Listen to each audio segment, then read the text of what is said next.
Good morning. This video is for Tuesday, April 28th.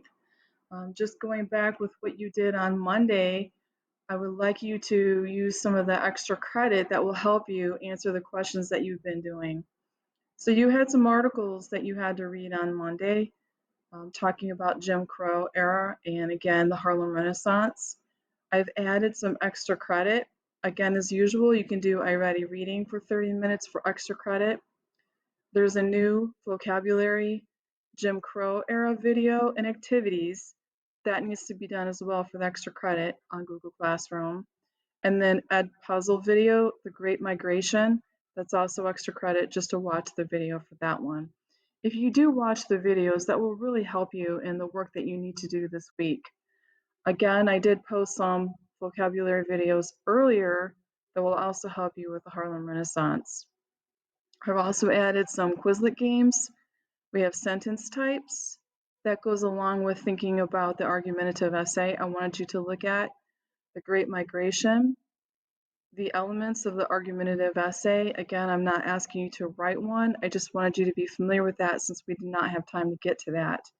So all those will help you with your 7th grade work as well as getting you ready for 8th grade.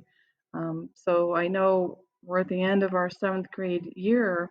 You need to be thinking about the skills that you need to have for 8th grade as well.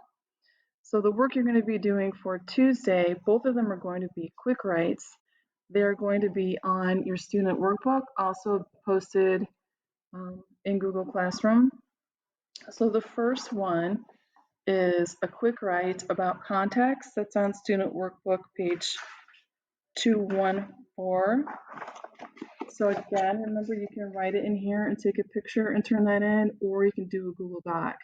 But just remember when I'm asking you to do a quick write, I'm not asking for one sentence. I'm asking for at least 5 to 7 sentences and go back to the text. You need to give specific evidence. Please, again, use direct quotes if you think that will help.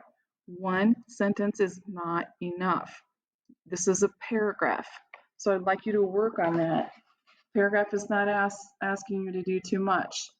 So this is about, today you learned about the context of the Harlem Renaissance and talking about the building background. So again, what you've been reading, the videos that you've been watching, what I've been talking to you about, a lot of it's about the Great Migration and Jim Crow laws. So again, those videos will be helpful for that. Talking about racial violence against Black Americans. Quick write a paragraph to explain the social and political context of the Harlem Renaissance and how this context may have influenced the writers and artists of the time. So social, remember, the African Americans did not get the same rights as white people during that time. The political context goes along with that.